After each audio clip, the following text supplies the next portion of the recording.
The primary lymph nodes are here, the lymph nodes. They go here and here, right along sort of the bones, along the so-called Gruber's canal, through which all our basic blood flow passes. Here it dips under the knee, and accordingly under our knee it enters this popliteal fossa, and accordingly there are its own lymph nodes there.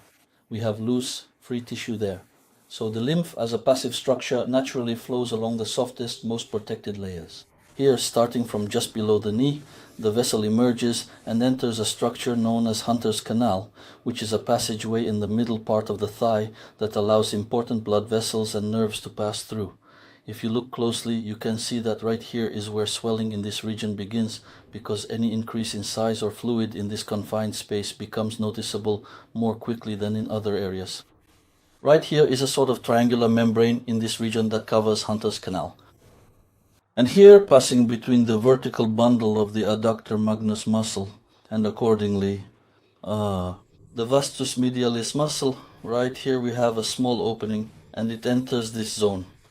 Here between the muscle bellies, you see, this is the belly of the quadriceps and this is the belly of the adductus.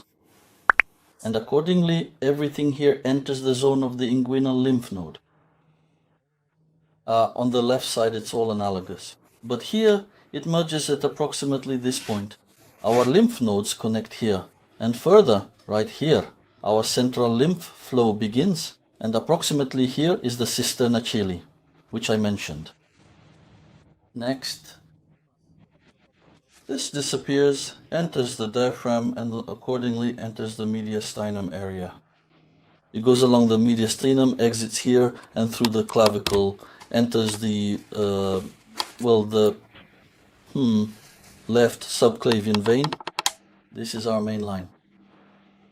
Accordingly, what collectors do we have on this main line? What are our collectors? In what order will we work with them, with these collectors?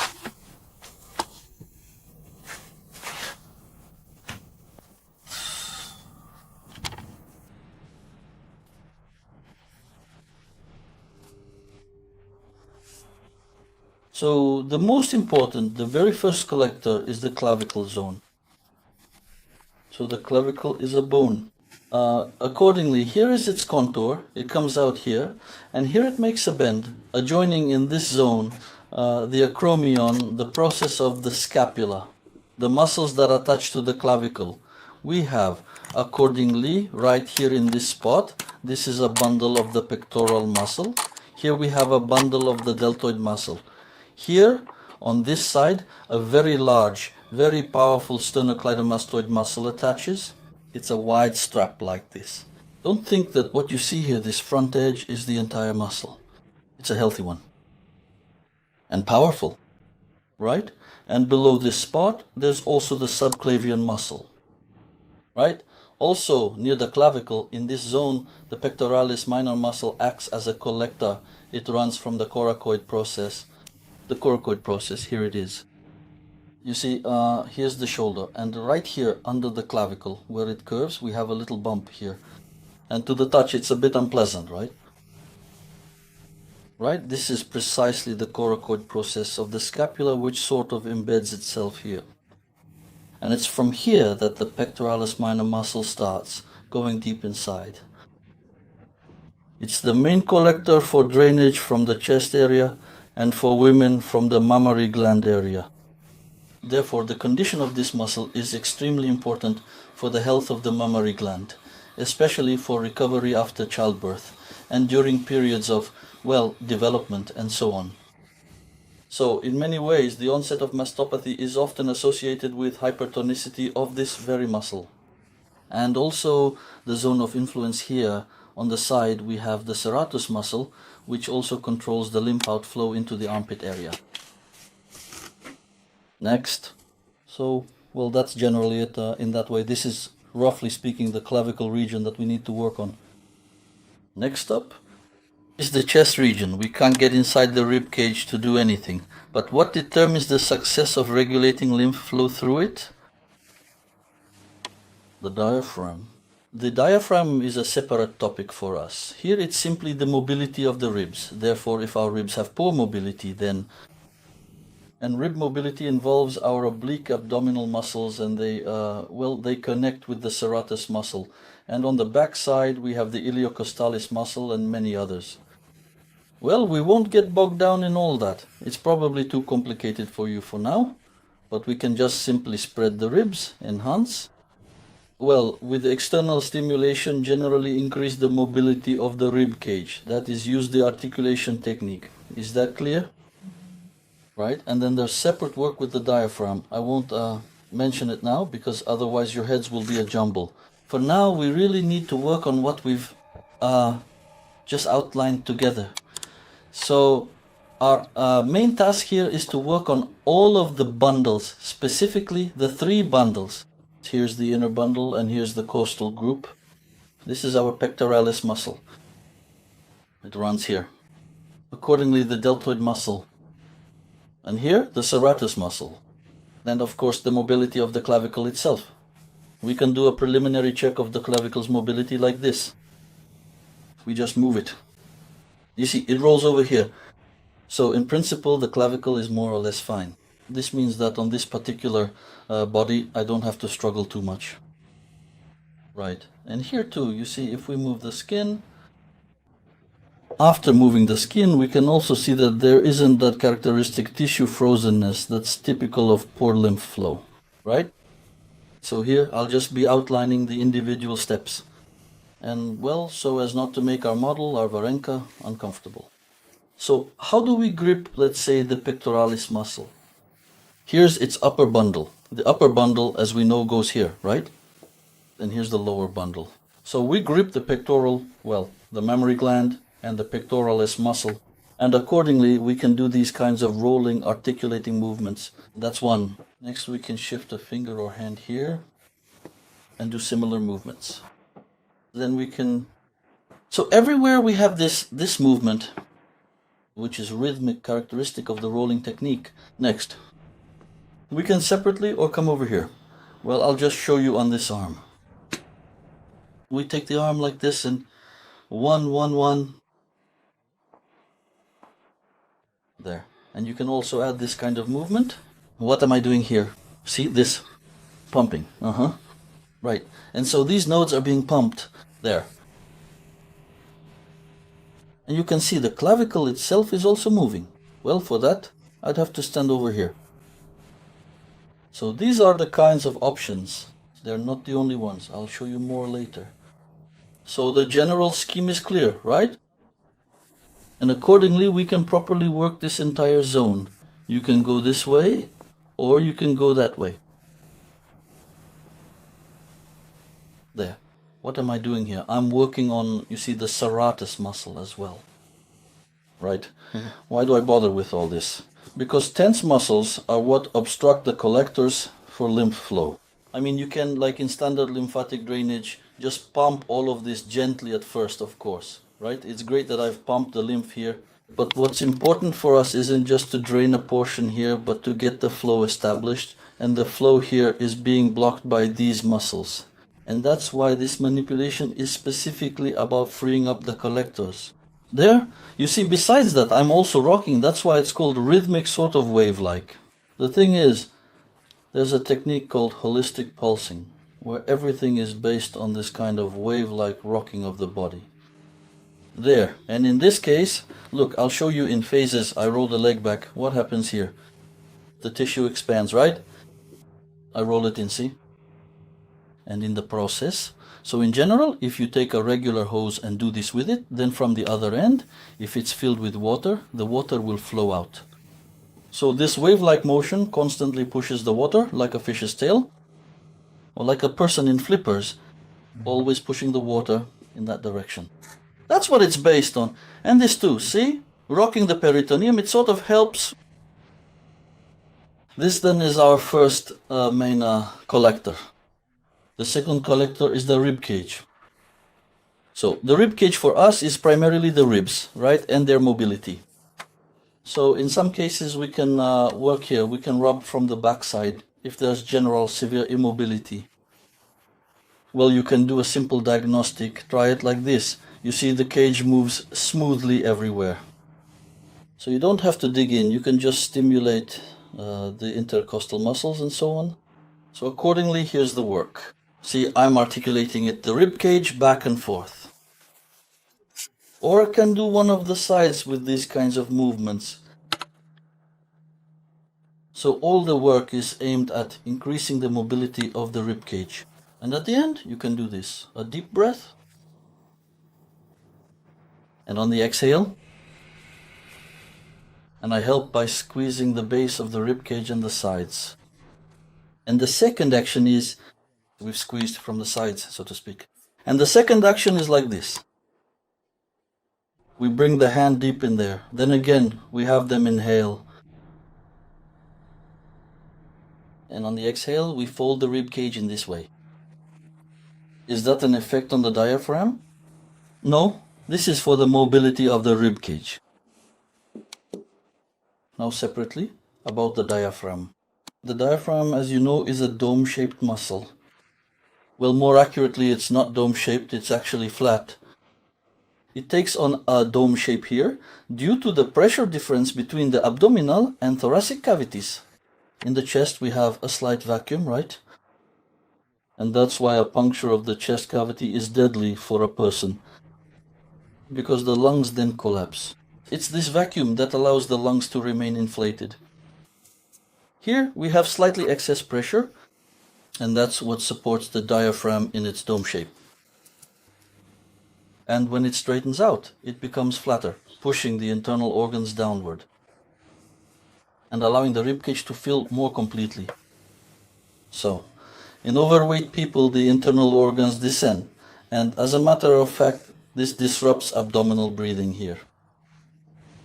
And what happens is that the abdominal pressure all shifts downward because the anterior abdominal wall no longer holds them in place, and all the pressure ends up in our lower pelvis. Stagnation occurs here, which is actually why they have a saying about men with big bellies, that this whole situation is a tombstone for a fallen soldier.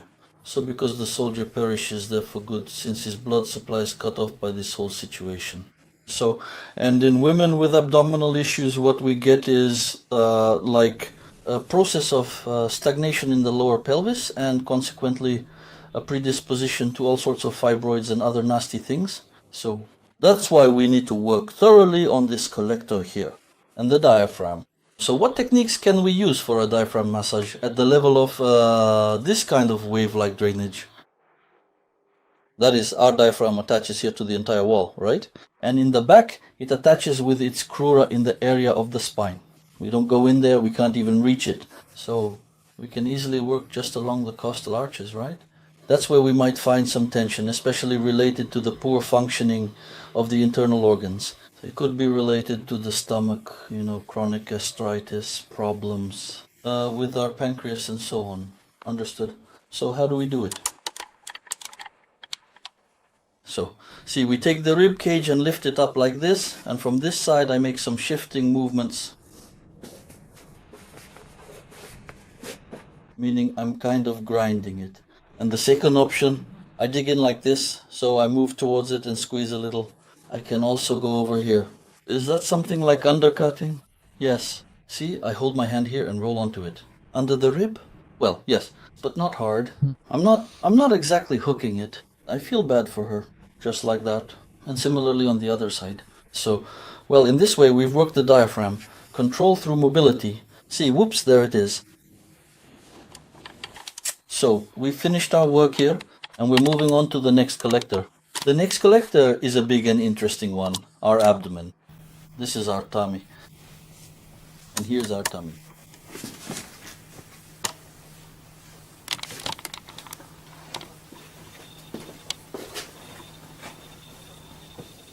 This is how you can work here. You can, for example, take your time.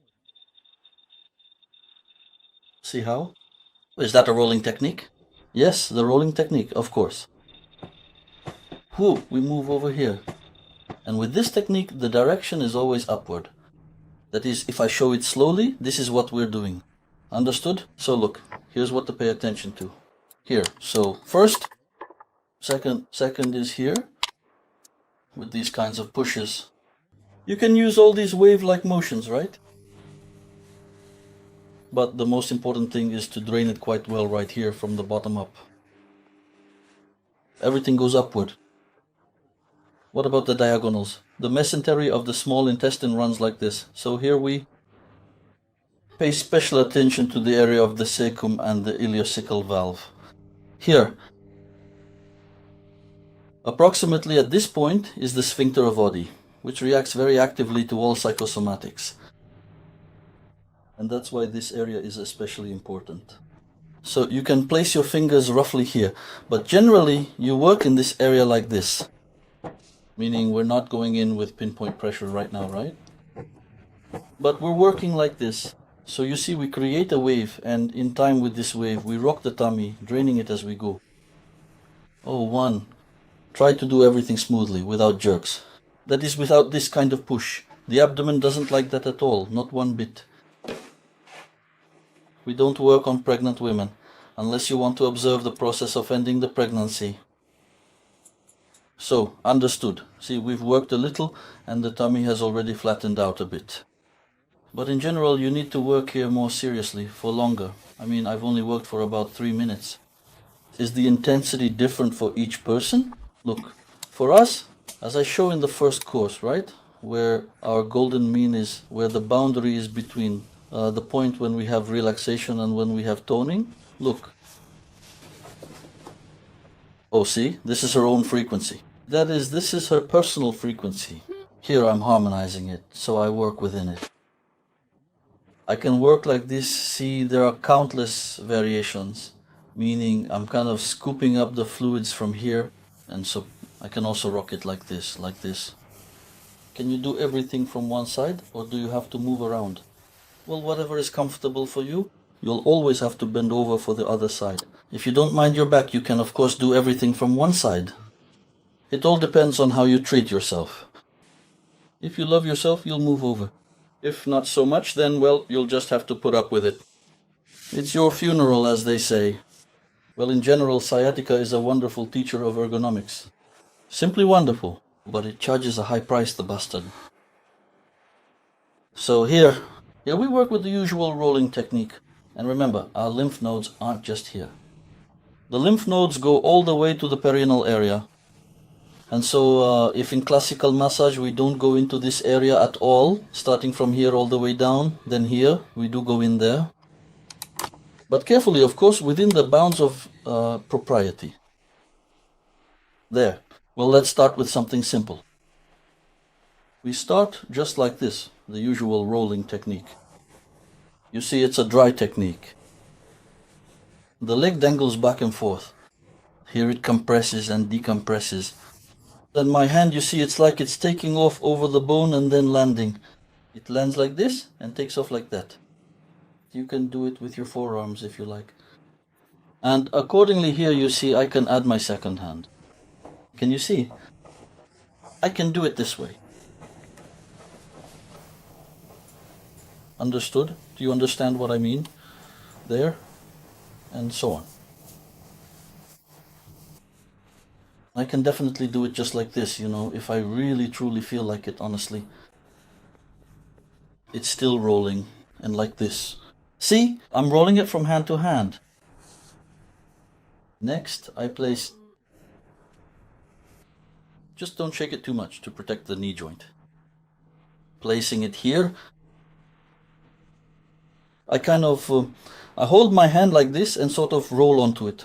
And by doing so, the popliteal fossa is gradually drained. You can't press hard. The tissue there is loose. It's very, the structures are very soft and delicate. Understood? There. Other variations we can use here are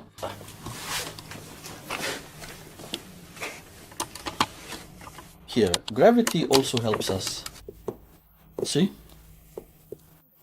And finally, the last variation, we can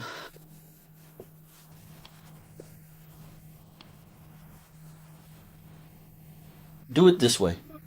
1. If you want, over here. And you see, each time, this is what I do. Is this also for the popliteal fossa done at the same time? Yes, that's all there is to it. There. There. This is the simplest way to drain the main channel. I focus on where our, and each time, there. Each time. There.